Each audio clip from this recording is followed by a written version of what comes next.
여러분 안녕하십니까? 20대 국회 임기가 이제 한 달도 남지 않았습니다. 오는 20일 마지막 본회의가 열릴 예정인데요. 형제 복지원 사건 진상규명 등을 위한 과거사법을 제외하곤 부산시의 핵심 법안들이 모두 자동 폐기될 전망입니다. 조재형 기자가 보도합니다. 항만 노동자들의 안전사고 예방을 위한 항만운송사업법 개정안. 이른바 항만 김용균법으로 불린 이 법안은 민주당 윤준호 의원이 대표 발의했지만 상임위 상정조차 되지 못했습니다. 그 내용을 계속 이어갈 수 있도록 다음에 상임위 해양수산특별위원회 위원도 오시잖아요. 네네. 이 부분들을 잘 살려가지고 다 이어갈 수 있도록 또 내가.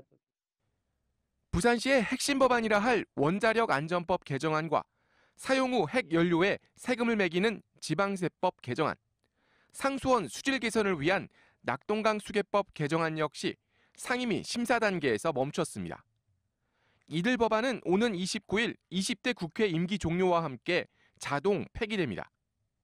그나마 형제복지원 사건 진상규명 등을 담은 과거사법 개정안은 여야 원내대표가 오는 20일 20대 마지막 본회의에서 처리하기로 합의해 우여곡절 끝에 통과될 것으로 보입니다. 우리가 신속하게 협조할 것 협조하되 졸속이 되어서는 안 된다. 정석으로 하겠다는 원칙이고요. 20대 국회에서 폐기될 이들 법안은 대표 발의자인 윤준호 의원과 김혜영 의원이 21대 총선에서 낙선하면서 다음 국회에서 다시 추진될지도 불투명해졌습니다. MBC 뉴스 조재영입니다. 태풍 때만 되면 물바다로 변하는 마린시티. 네, 이 지역의 피해를 줄이기 위해서 부산시가 여러 가지 방안을 두고 고심을 해왔는데요.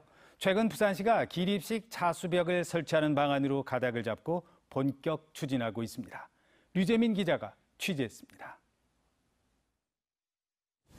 지난 2016년 태풍 차바가 부산을 핥히면서 고층 건물이 즐비한 마린시티 도로가 바닷물에 잠기고 파도가 방파제를 넘어 상가까지 덮쳤습니다.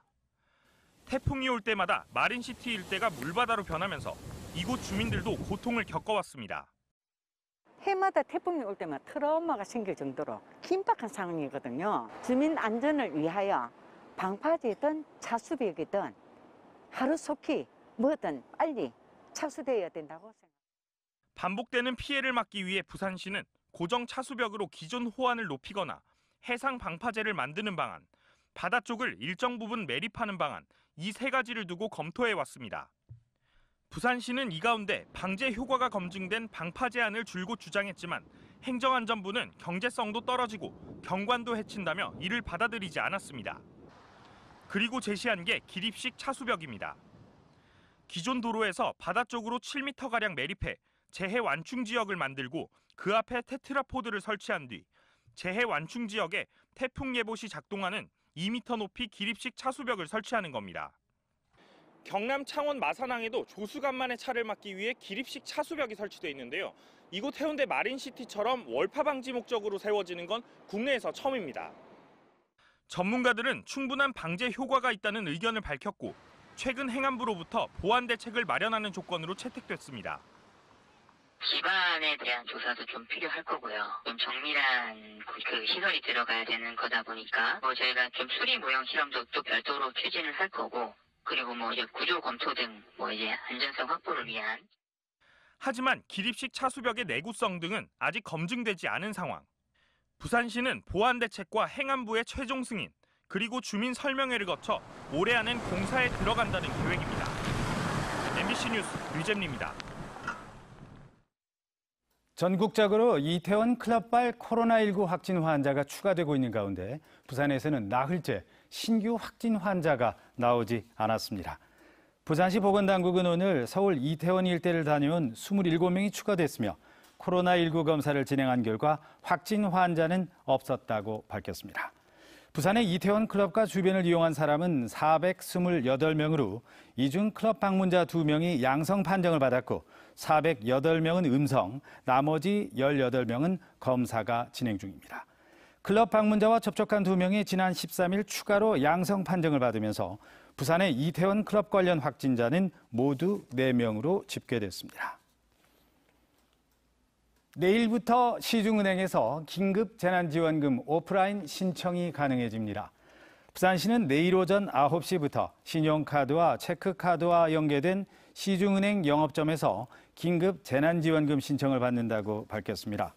시는 원칙적으로 세대주만 신청이 가능하며 신청 후 2일 내에 충전된다고 설명했습니다. 힘내라 부산 선불카드도 세대주의 출생연도 끝자리에 따른 오부제 요일에 관할 주민센터를 방문해 신청할 수 있습니다. 또 온라인 통한 동백전 신청도 내일부터 가능하나 오부제가 적용됩니다. 코로나19 여파로 부산 시내 공공도서관들의 열람실 개방 날짜가 일주일 연기됐습니다.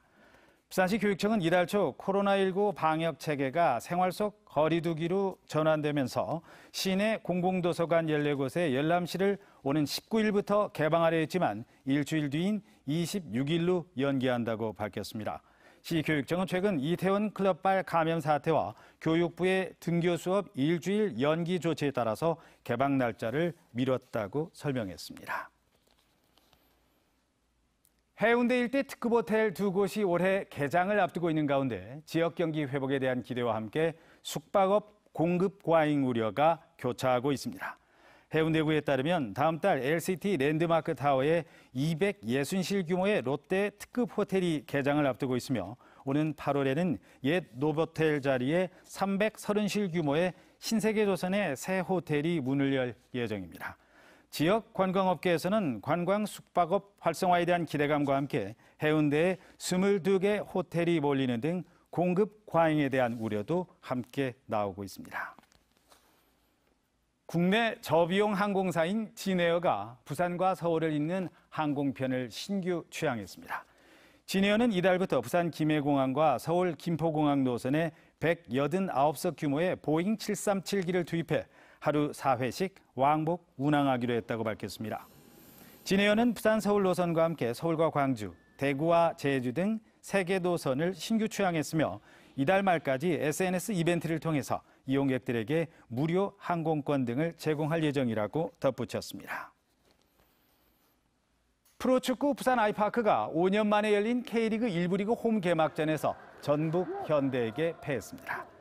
부산 아이파크는 어제 오후 구덕운동장에서 열린 경기에서 후반 추가 시간 전북에게 결승골을 내주면서 1대2로 승리를 내줬습니다. 전반 초반 전북에게 첫 골을 내준 부산은 후반 7분 호물로가 동점골을 넣은 뒤 부상에서 돌아온 이정협이 가세하면서 전북을 몰아붙였지만 막판 상대팀의 공세를 막아내지 못했습니다. 한국은행 부산본부가 코로나19로 어려움을 겪고 있는 지역 중소기업에게 운전자금 4천억 원을 지원합니다. 한은 부산본부는 이로써 지난 3월에 4천억 원 규모의 운전자금 지원 방안을 마련한 데 이어서 개인 사업자를 포함한 부산 지역 중소기업 지원자금 규모를 모두 8천억 원으로 늘렸습니다. 한국은행 부산본부는 또 더 많은 기업들에게 혜택이 돌아갈 수 있도록 기업당 지원 한도를 기존 10억 원에서 5억 원으로 줄인다고 밝혔습니다. 청년 1인 가구 주거비 부담을 덜어주기 위한 월세 지원 대상자 2차 모집이 시작됩니다. 부산시는 내일부터 열흘 동안 부산 청년 플랫폼 홈페이지를 통해서 부산에 거주하는 만 18살에서 34살 1인 가구 청년에 대한 월세 지원 신청을 받는다고 밝혔습니다.